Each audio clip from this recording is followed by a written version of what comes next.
this is Bakapa. Welcome to API testing full course. You can access all the exercise which we have done in the whole API testing course. I have already provided this link in the video description. So anyone can access this link, and also you can get the whole collections and also the environment variable details.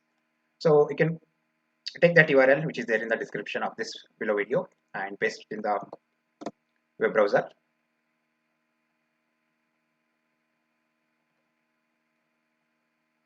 And after that, so once it is opened, so you need to export this collections into your local system. So it will open like this after accessing the link. So this is a public access URL which I have shared it. You can click on this booking API. You can see all the APIs are there inside the two folders.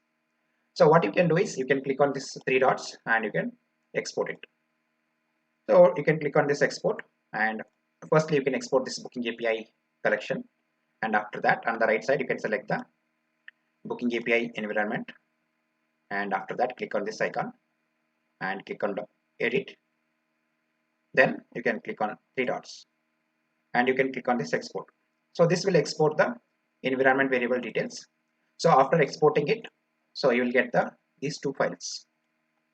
And once you have these two files, you can go to the Postman and you can click on this import and make sure that you are there in this file tab, and you can click on choose files and you can select the firstly collection, that's the Postman collection, and you can open it, and after that you can click on import.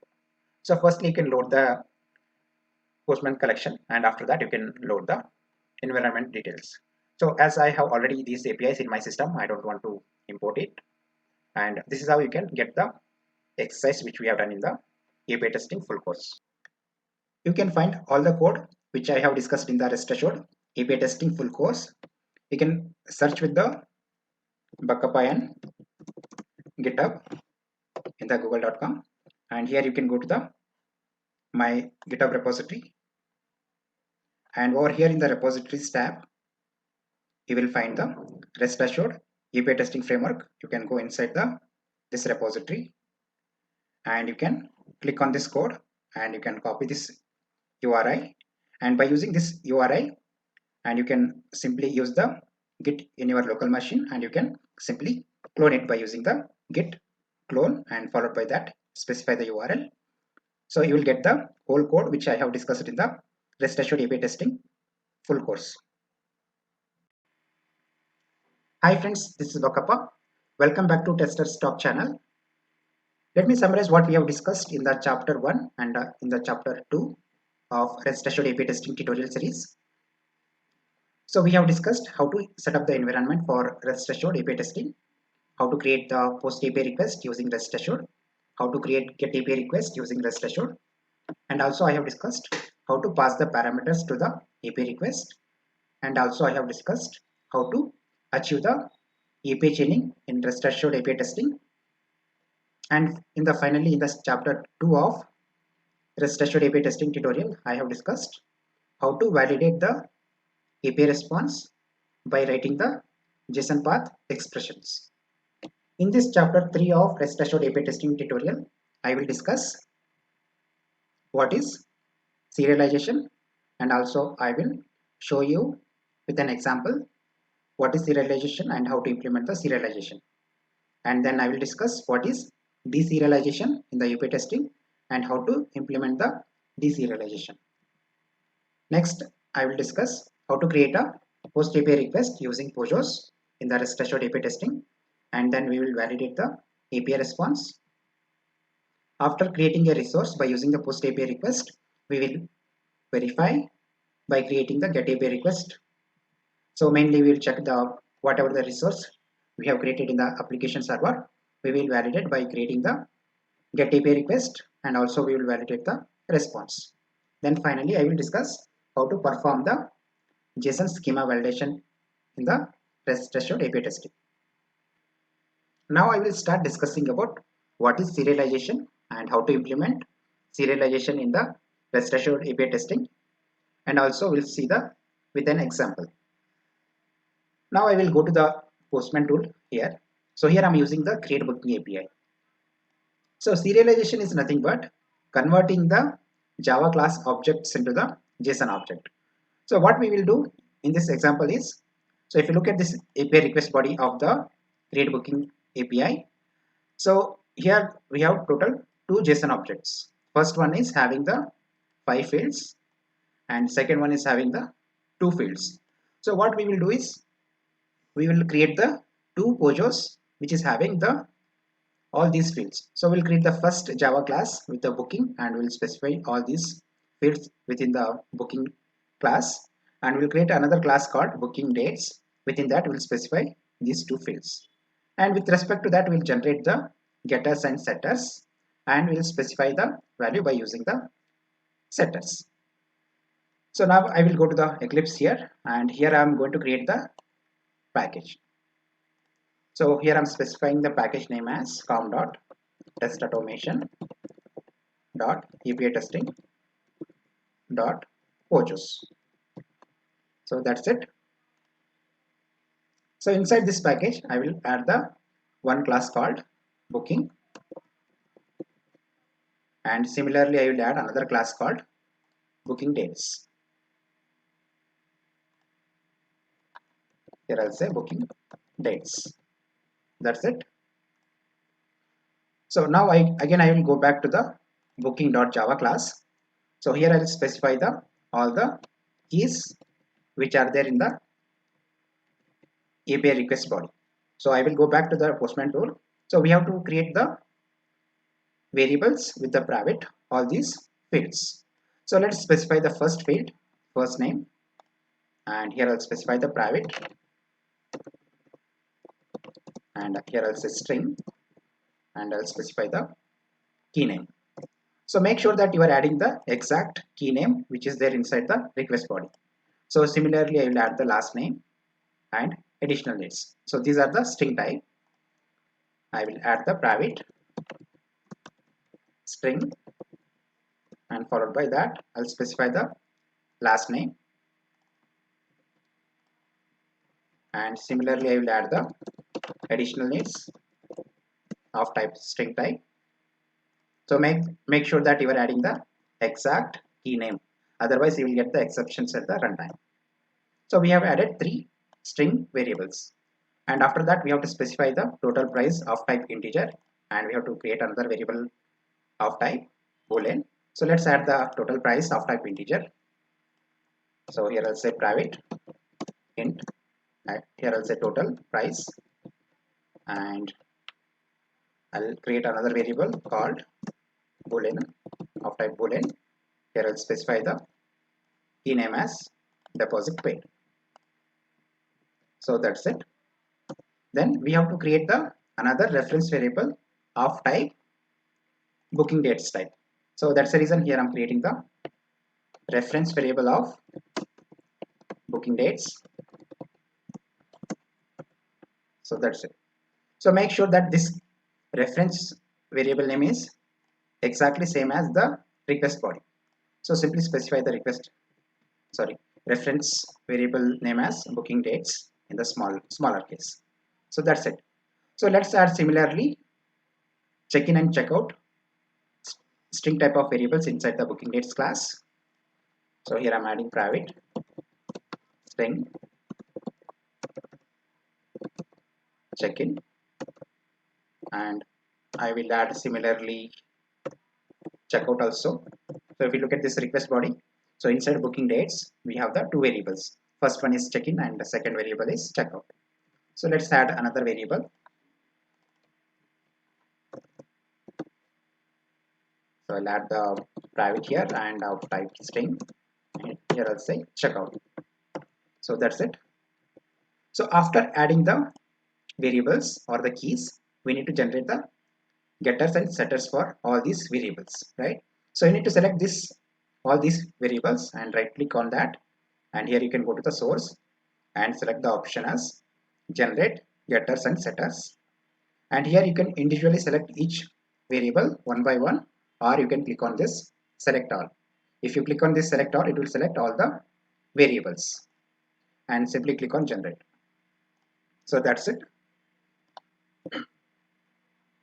So after generating the getters and setters, so we need to add the one constructor in this class. So one is a default constructor, so we will not write anything inside the default constructor, and also we have to add one more constructor, that is after parameterized. So here I'll say the public because every constructor will be the public here in the Java, right? So here I'm specifying the public followed by the class name as the constructor name. So similarly, I will add the parameterized constructor, and this parameterized constructor will accept all these values. So that is first name, last name, additional needs, and so on. So here I'll specify the string and followed by f name. So that's the first name, and after that I'll say l name, that is nothing but last name, and I'll specify the a needs, that is nothing but additional needs. Then I will say int t price, that is nothing but total price. So we will use all these variables for the setting the values whenever we are creating the object of the booking class. So after total price, we have to specify the deposit paid. So here I'll say boolean, as I'll say t paid, that is a deposit paid, and followed by the I'll accept the another type of argument, that is the booking dates. Here I'll say b dates. So that's it. So whenever I'm creating the object of booking class, I need to pass all these data. So after once I got the data, I will set it here by using the setters. So here I'm calling to the method called set first name. So here we have to specify the f name inside that. So let's set the another set of fields. Let's set the last name.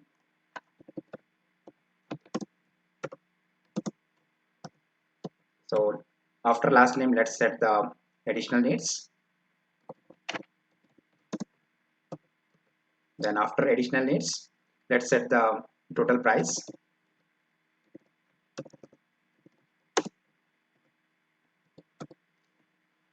And after that, let's set the deposit paid. And after that, let's set the last reference data, that is the booking dates data. So here I'm using the set booking dates, and simply I'm passing these b dates here over here. So every variable is passed over here. So whenever I'm creating the object of booking, so we'll pass all the values and we'll set by using the all these setters. So that's it. So this is all about the booking class. So in the booking dates class, we have created just variables of type private. So let's generate the getters and setters for these two variables. And here I'll say generate getters and setters, and I will select all the variables and I'll say generate. So that's it. So after generating all the getters and setters, so simply we have to create the two constructors. One is default constructor. So here I'll say public, I'll say booking dates, and this will not accept any argument. And in the second constructor, I will add the two parameters. First one is cin, that is a check-in, and I'll specify another parameter as cout, that is a checkout. And inside this constructor, I will set the all these values, that is a cin and cout. So here I'll use the set check-in by using the cin value, and I will set the checkout also by passing the cout as the parameter. So that's it. So this is all about creating the POJOs. So far we have created the booking.java class, and also we have created the booking dates Java class, and also we have specified the respective keys, and also we have generated the getters and setters for each of the members. Then finally we have created the constructor to set the values whenever we create the object of the respective classes. So now inside the com.testautomation.api testing.tests, so I will create the one class called post API request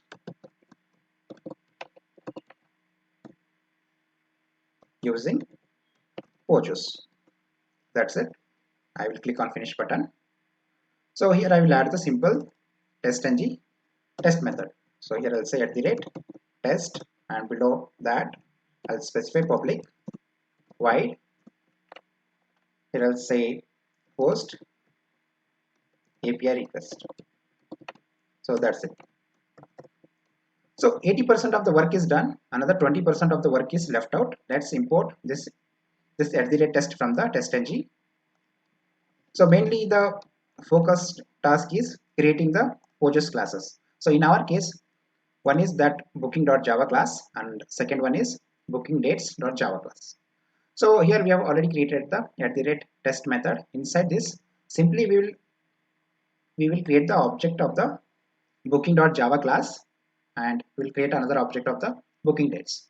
So first we'll create the booking dates object and we can pass this booking dates object to the booking class, right? So let's create an object of the booking dates and also we'll pass the value. So inside the constructor. So that's it. So this particular constructor, it is accepting two type of argument. One is check-in date, and second one is checkout date, right? So simply I'll specify 2023-03 and I'll pass some date here, and followed by that I'll specify the checkout date 2023 followed by month, and followed by I'll specify some date over here. So that's it. Our booking dates Java class object is ready, and we will create another Java class object that is of type booking. So here I'm creating the object of booking, and here I'll say new, and followed by that I'll say booking. So firstly we have to pass the first name to the booking class constructor, that is API testing, I'll say here, and we need to pass the last name as tutorial, and followed by we have to pass the additional needs, I'll say breakfast, and followed by we have to specify the price, that's the total price, here I'll say 1000, and after that we have to pass the deposit paid, so I'll pass the boolean value as true, and followed by that we have to specify the booking dates object, right? Already we have created in the line number booking dates object. Simply I'll copy this object and I'll pass it over here. So that's it. Let's import this particular class. So done. So far we have created the two POJOs, and also we are able to set the values by creating the Java class objects. So now we need to use the one maven dependency called json data point. By using that we can serialize the Java class objects into the JSON object. So you can go to the google.com and here you can search for json data bind maven dependency, and here you can go to the maven repository official website. So I will use the 2.14.1 version. You can use any of the version, so it will work fine. So simply I will copy this maven dependency and I will go back to the Eclipse, and here I will open the form.xml file and I will maximize this one, and I will specify the maven dependency inside the dependency stack, and after that simply save the form.xml file, and if you look at here, it is going to build the project for you with the downloading json data bind API. So it is done. So let's close this form.xml file. Again, let's open the post API request using POJOs.java class. So once we added the json data bind API, so we need to create the object of the object mapper. So by using this object mapper, so make sure that it is coming from the form.fasterxml.json.data point. So by using this object, we can serialize the Java class object into the JSON object.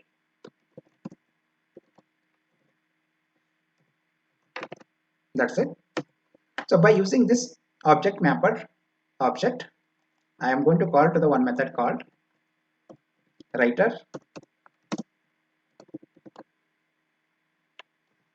with default pretty printer. So after calling this method, I am going to call one more method called write value as string. So if you look at this second method over here, so write value as string. So it is accepting the object, and after that it is returning as the string type of data. So simply we'll pass the object as the booking in our case, and simply I will copy this booking object and I will pass it here. That's it. So after calling this method, it is going to return as the string type of data. Let's assign back to the string type of variable. So here I'll say request body. So let's surround this whole method with the try and catch block. So here I'll say surround with try and catch block. That's it. So that's the reason we were getting the error in this particular line. So we got the request body, right? So by using the object mapper, we are able to serialize the data by calling to the writer with default pretty printer dot write value as a string, and inside that we have specified our Java class object of type booking. Then it is returning as the string type of data.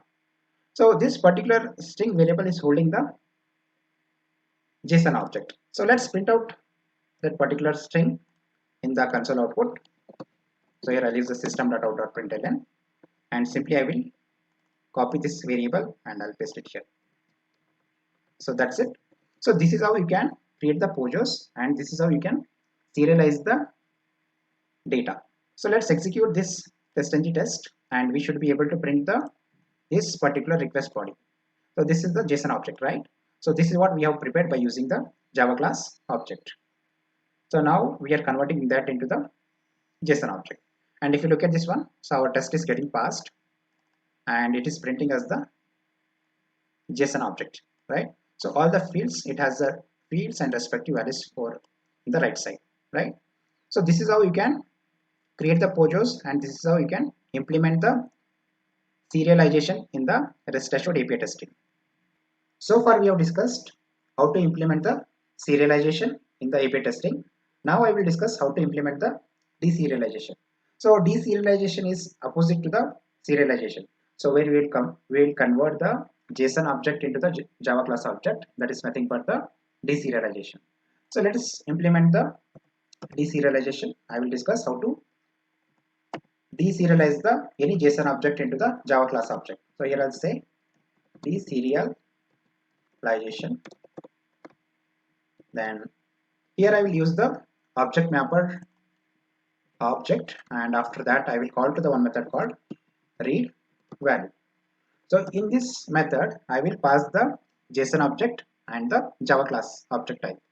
So request body is holding the JSON object. I will copy this variable and I will pass on to the read value method, and we want to convert this JSON object into the booking class Java object, right? So that's the reason simply I will copy this line number 18 booking class, and here I will add it booking dot, here I'll specify the class.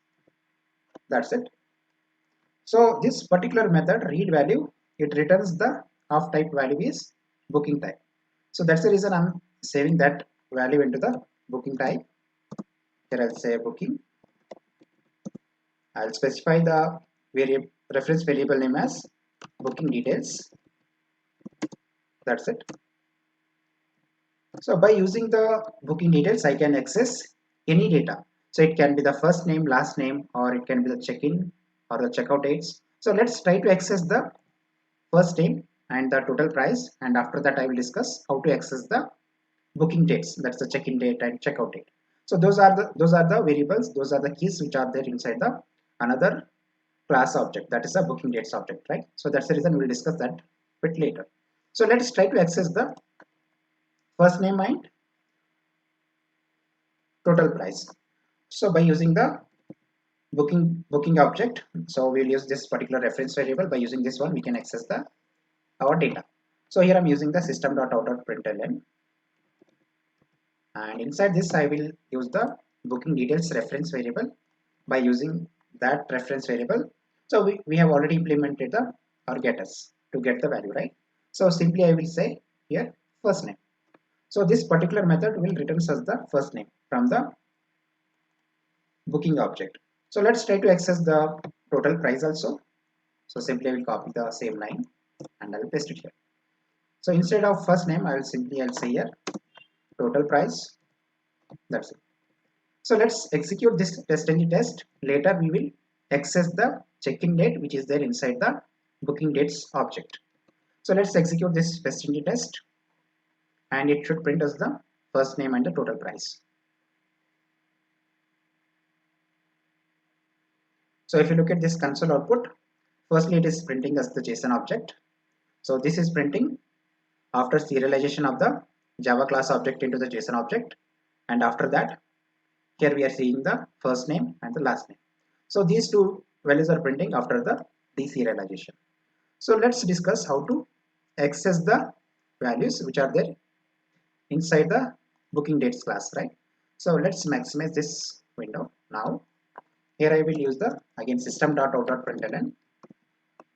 By using booking details reference variable, here I'm going to call to the method called get booking dates. So inside this we have the check-in and checkout data, right? So here I'm accessing the check-in, that is a get check-in data. So this will print me the check-in date. So let's try to print the even checkout also. So here instead of check-in I will say checkout, get checkout data. That's it. So let's execute this TestNG test, and it should print the check-in and checkout at the end of the test. So let's maximize this console window, and if you look at this one, at the end it is printing the check-in and checkout date after the deserialization. So this is how you can deserialize the Java class object into the JSON object into the Java class object. So far you have seen how to create the POJOs and how to serialize the data and how to do the deserialization in the API testing. Now I will discuss how to create the post API request using the POJOs in the REST assured API testing. So here I will use the simply REST assured dot, and followed by that I will use the given keyword, and inside the given keyword I will specify the first content type, and I will specify the content type as JSON. So after specifying the content type, I will specify the body. So inside this body, simply I will pass the request body. So after the serialization, we got the JSON request body, right? So simply I'm copying it, that variable, and I'm passing it here. And after passing the JSON content type request body, we'll have to specify the base URI. So let's copy the URI from the Postman tool. So simply I'll copy this URL, that's the URI, and I will paste it here. That's it. After that, in the when keyword, I will specify the type of HTTP method as the post, and after that I will specify the then keyword. Inside this I will assert the status code. So here I'll call to the assert that, and after that I'll say the status code. So after making the post API request call in the Postman, we are getting the 200 as the status code as a response, right? If you look at here. So let's validate this particular status code. That's it. So let's execute this API test. After this, we will validate whether resource details are created properly in the application server or not. We will verify by creating the another API request, that is get booking details API request will create it by using the REST assured. So now let's execute the API test and we'll see the output whether this API test is working fine or not.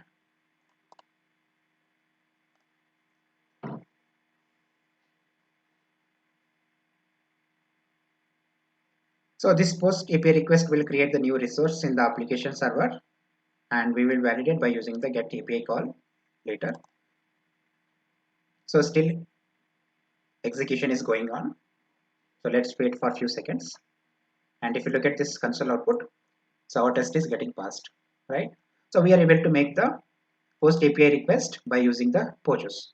So now let's verify is resource details are present in the application server or not. For that, we need to fetch the first booking ID.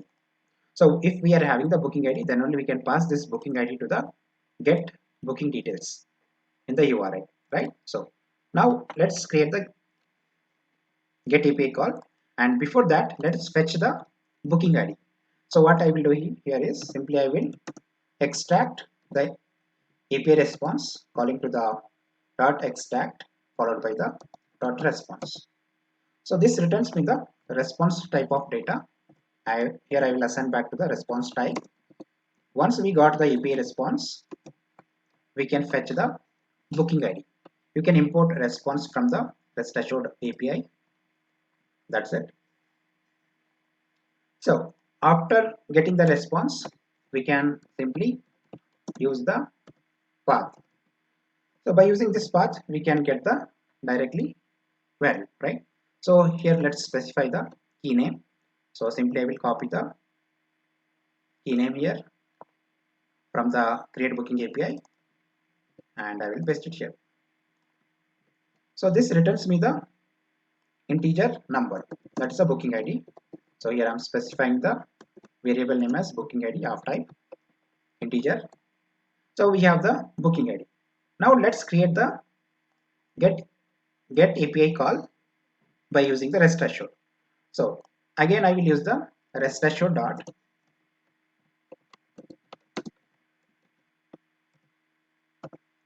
here I'll say given, followed by that I'll specify the content type.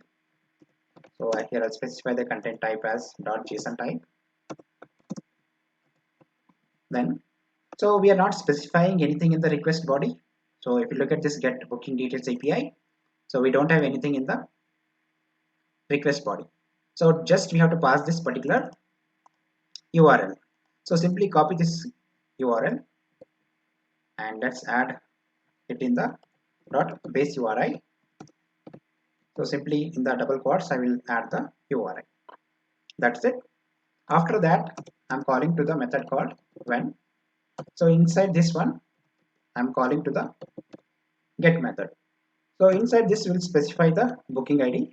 So in the double quotes here I'll say slash, in the floor brackets I will specify the,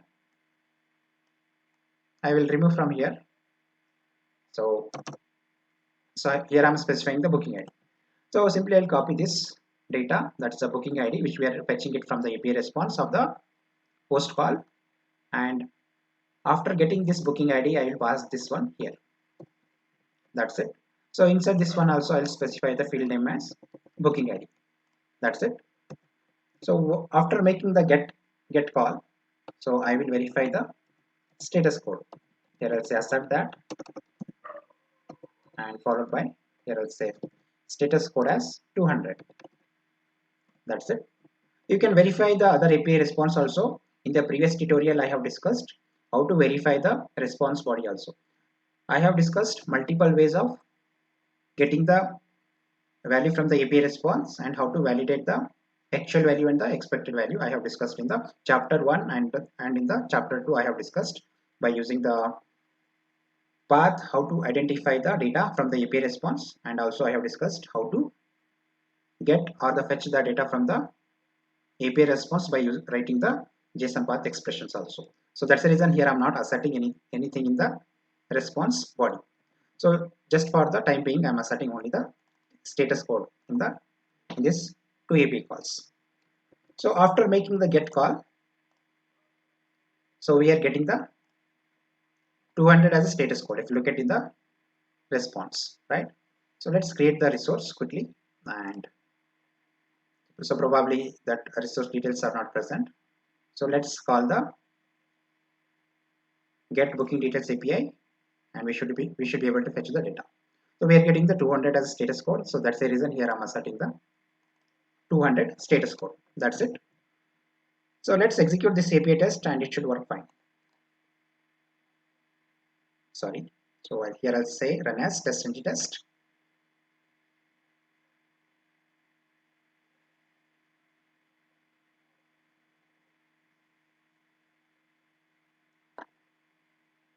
So as usual, it will take few seconds to make the API call.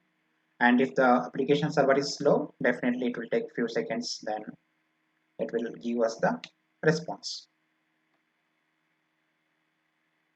So if you look at the test results of this API test, our test is getting passed and there are no failures. If you look at here, that means our API test is working fine.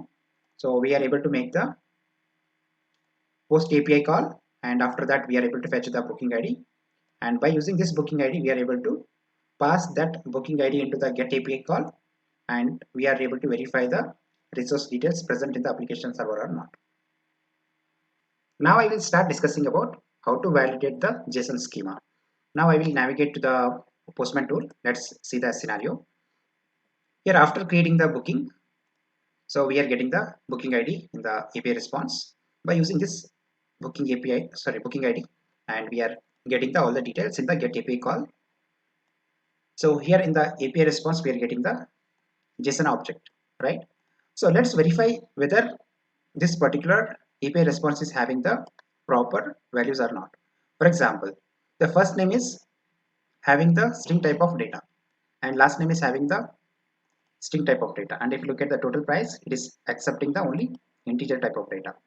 So while validating the JSON schema, so we will be validating the fields which has the proper data type of value. So we will be not validating the exact key and the value here. So we will check only the particular field is accepting the only boolean type of value or not, and if it is accepting the string type of value, then that's the validation field, right? So this is what we are doing in the JSON validations. We will verify whether all the fields are accepting the proper data type values. So now I will go to the Eclipse IDE. Already here we have created the post API request using the REST assured, and also we have created the get API request using the REST assured. Simply I will open the post API request using the POJOs. So in this class we have created the first post API request, and then we are getting the booking ID. By using this booking ID we are passing to the get call, and here we are validating whether we are able to create the resource successfully in the application server or not. Then finally we are validating the status code here. So now we will validate the JSON schema also.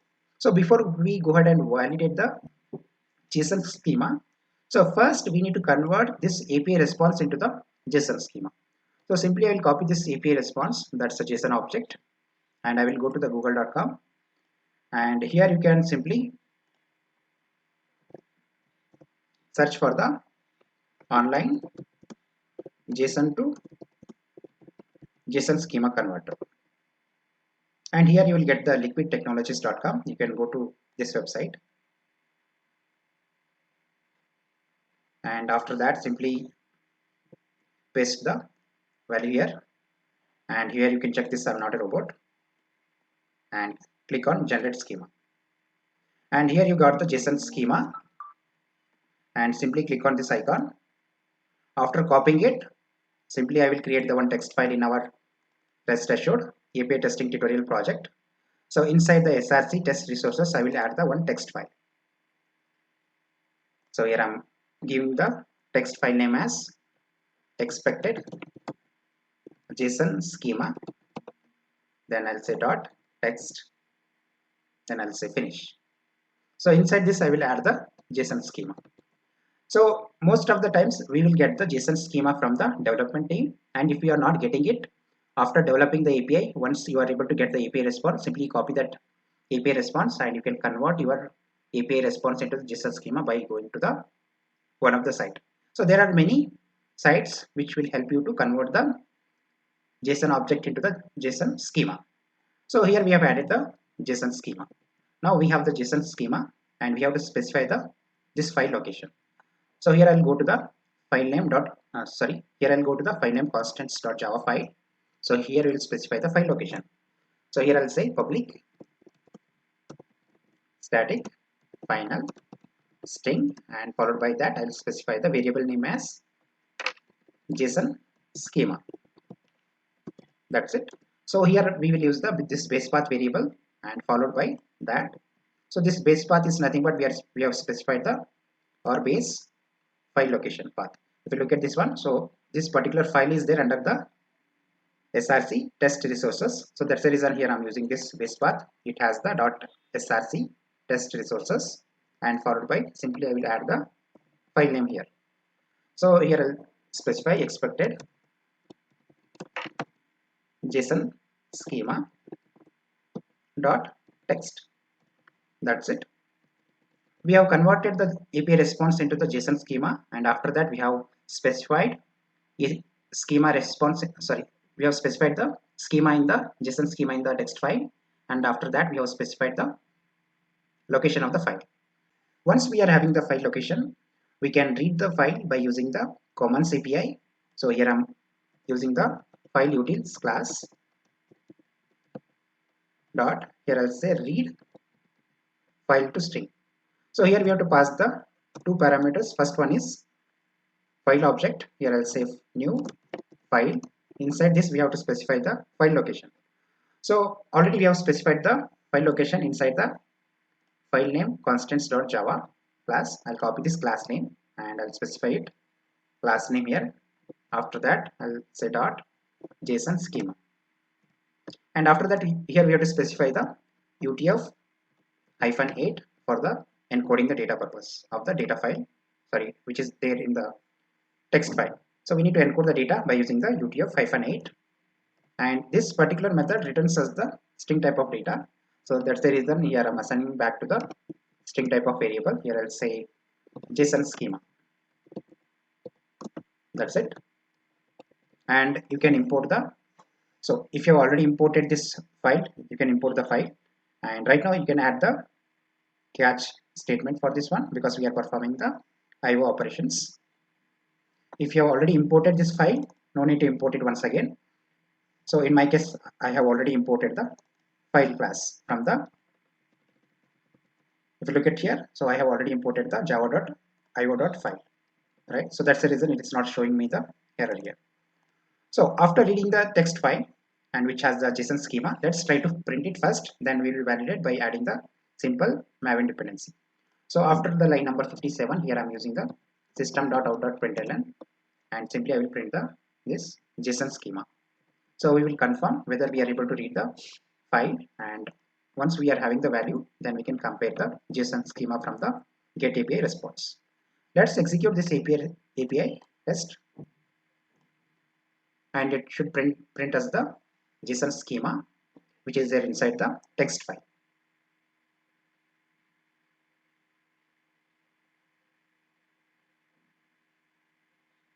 So validating the schema, it will not take more than 30 seconds because we need to write the single line of code. And if you look at this test, our test is getting passed, and also it is printing us the JSON schema. So we are able to read the JSON schema successfully. And once we are having the JSON schema, so we need to add the one dependency called JSON schema validator. You can go to the google.com, and here you can search for JSON schema validator maven dependency. Here you can go to the maven repository official website, and you can use any of the version. I will use the latest version 5.3.0. I will copy this maven dependency, and I will go to the Eclipse project, and I will open the pom.xml file, and inside this, under the dependencies tag, I will add the JSON schema validator maven dependency, and after that simply save it. So simply it will download the APIs, and once it is downloaded the APIs, we can use all the classes and the methods from that particular API. So let's close this pom.xml file. So now we are having the JSON schema, that is the expected value, and we need to get the actual value from the application server, right? So after the line number 69, so here I'm calling to the method called body. So inside this body, I am using the one class, that is a JSON schema validator. And if you look at this one, it is coming from the io.threshold.module.jsv. Simply import it, and after that simply call to the matches JSON schema. So here you can pass the file, or you can pass the input stream, and also you can pass the reader object, and also you can specify the string type of data. In our case, we have the string type of data. That's the reason here I'm choosing the matches JSON schema. I'm choosing the fourth method. And once we are having this method called, simply I will copy this JSON schema and I'll specify it here. That's it. So this one line will validate the JSON schema of your expected value and the actual value. Let's execute this API test. Now it will pass, and next time we will fail it intentionally. So we'll specify the incorrect value in the our expected value, and that time, so there will be a mismatch in the expected JSON schema and the actual JSON schema. That time it will get failed. So this time it should work fine without any issues. And if you look at this console output, our test is getting passed, right? So our test is working fine. So I will open the expected JSON schema.txt file. So if you look at here, field wise, we have specified what type of data we should get in that particular field, right?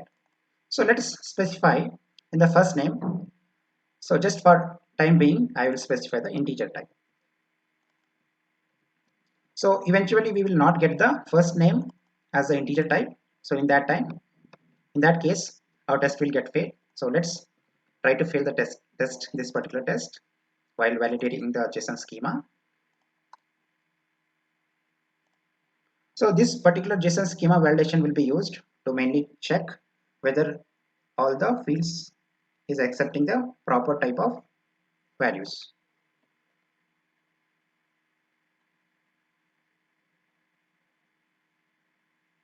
And if you look at this console output, our test is getting failed.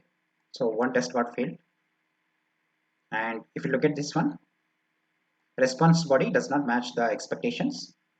And if you look at this one, we have found the string type of data in the first name, and expected is integer type of data, right? So this is how you can validate the JSON schema, and this is all about the how to validate JSON schema.